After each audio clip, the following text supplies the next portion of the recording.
Buenas tardes, nosotros somos Paola y Elena. Les vamos a hablar sobre la violencia física, sexual en las mujeres. Vamos a hablar un poco sobre cómo se debe abordar esto dirigido a profesionales de la salud. Ahora va a comenzar Paola con la introducción. Ya. En nuestra región, la violencia de género es un problema social muy importante y este desencadena la agresión sexual. Según estadísticas en nuestro país, una de cada tres mujeres y una de cada dos niños o niños adolescentes refieren haber experimentado algún tipo de violencia, ya sea de género o intrafamiliar. Ante esta situación, todos los profesionales de salud deben cumplir con la norma de técnica de atención integral en violencia de género para así poder lograr una corrección de la prevención y atención integral a la población que sufren violencia de género. ¿Qué hacer durante una crisis? Una persona posterior a un ataque de violencia sexual puede tener diversos sentimientos como angustia, tristeza, desesperación, desesperanza, miedo y no ser capaz de manejar la situación en la que está viviendo. Debemos tener en cuenta tres principios clínicos posterior a este evento, que son oportunidad, metas y valoración. Con esto nos va a permitir que la persona afectada pueda llegar más rápido y en el menor tiempo posible a tener un equilibrio anímico. Lo primero es el contacto con psicología, ya que ésta se va a encargar del abordaje de la crisis, analizar el problema y encontrar una solución. Esto se logra realizando metas a corto plazo para generar empoderamiento en la persona que fue afectada y permitir que pueda seguir desarrollando nuevas metas a largo plazo. En la anamnesis, nosotros como personal de salud somos los que estamos encargados de recoger los datos. ¿Cómo lo hacemos esto? Mediante presentación adecuada y una recolección empática de los datos del paciente. Se debe preguntar siempre la fecha del evento, lugar, hora y el tipo de agresión suscitada. Luego se debe preguntar los eventos que se desarrollaron después de la agresión y si es que antes de acudir a la casa de salud se realizó un aseo, se tomó medicamentos, o ingirió alimentos o algún tipo de sustancia. Se debe preguntar también si es que hubo micción o deposiciones posteriores a la agresión, ducha, enema o se cambió de ropa. Se debe hacer una historia clínica ginecológica obstétrica completa, incluyendo menarquia, fecha de última menstruación, métodos anticonceptivos, última relación sexual y si es que existieron disfunciones en estas. Si la paciente tuvo algún procedimiento genital reciente o algún proceso que pueda interferir o alterar los hallazgos en el examen físico. Se debe evaluar si es que existe dolor o sangrado en áreas genitales. Se debe pedir los datos de la lesión en caso de ser violencia sexual, si es que hubo penetración y de ser así, qué tipos de penetración, si hubo uso de fuerza, el número de agresores, si se dieron actos no genitales, si hubo pérdida del conocimiento o si hubo pérdida del control motor o algún tipo de amnesia. Con estos datos habremos recogido la información mínima necesaria ante un caso de violencia física. Bueno, ahora hablando del examen físico que se debe hacer en estos pacientes, es importante primero recordar que tenemos que evaluar si el paciente está hemodinámicamente estable o no para realizar el resto del examen físico. Si es que estuviera hemodinámicamente inestable, tendremos que hacer el abordaje de ATLS y al momento de estabilizar al paciente, continuar con el examen físico ya más detallado. Entonces, bueno, este examen físico principalmente se basa entre si es que son niños o adultos. En caso de ser niños, al ser nosotros una persona calificada para hacer este examen, debemos estar junto con padres o un representante legal que nos permita el acompañamiento y también que pueda ver que se esté haciendo todo de manera correcta. Vamos a buscar evidencias del presunto delito. ¿Cómo vamos a hacer esto? Vamos a hacer un examen segmentario que lo vamos a dividir por sistemas claramente, de cabeza a pie. Después vamos a hacer un examen ginecológico, en caso de ser un hombre, un examen proctológico, incluso siendo mujer, evaluar toda la parte genitourinaria.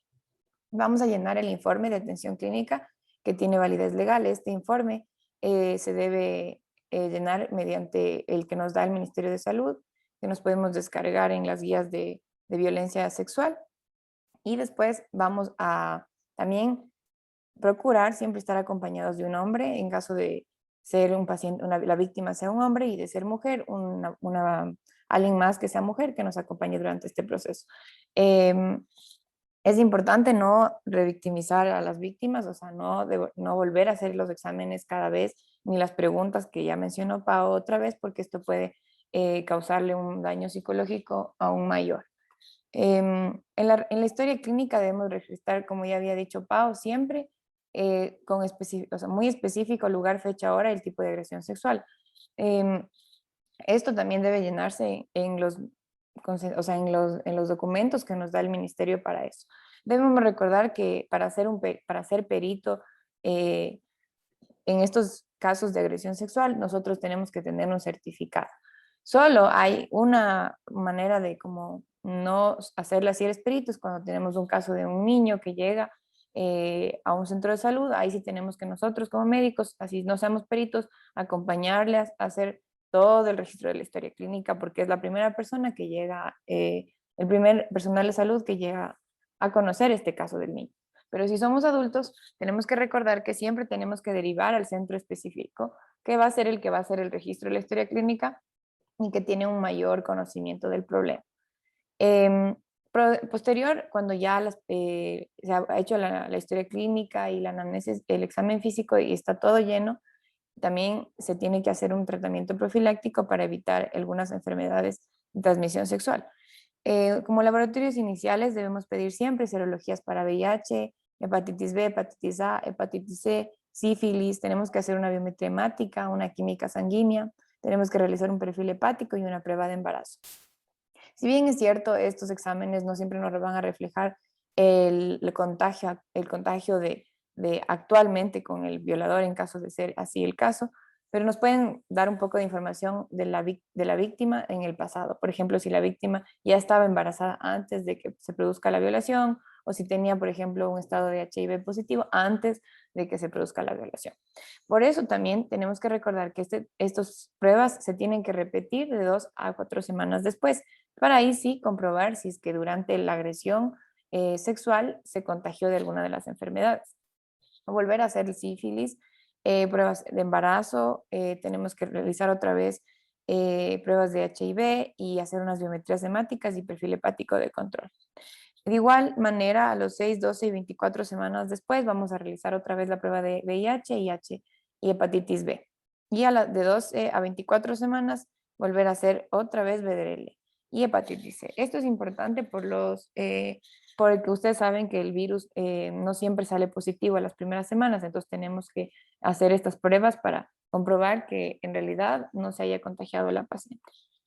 Posterior, tenemos que, el momento que ya hacemos las pruebas, de igual manera tratar las enfermedades de manera profiláctica. Entonces vamos a asumir que el primer patógeno que vamos a tratar es la gonorrea. Entonces le vamos a tratar con ceftriaxona, podemos darles espectomicina, pero en realidad casi siempre usamos ceftriaxona. Para clamidia podemos usar acitromicina, podemos dar eritromicina. Para una tricomoniasis usamos metronidazol. Para la sífilis podemos usar igual penicilina benzatínica y acitromicina.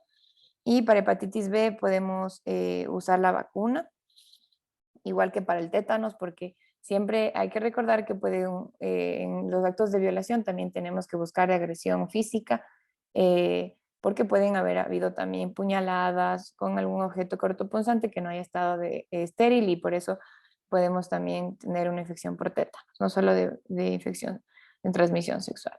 En general, estas tablas se pueden encontrar en la guía de violencia sexual y física del Ministerio de Salud Pública. Nos pueden ser bastante útiles y son bastante claras. Creemos que no es necesario mencionar las dosis al momento, pero en caso de ser necesario actuar como un perito de violencia sexual, podemos acudir a estas guías y enterarnos mejor. Creemos que, no sé si Pau tiene algo que comentar antes de finalizar.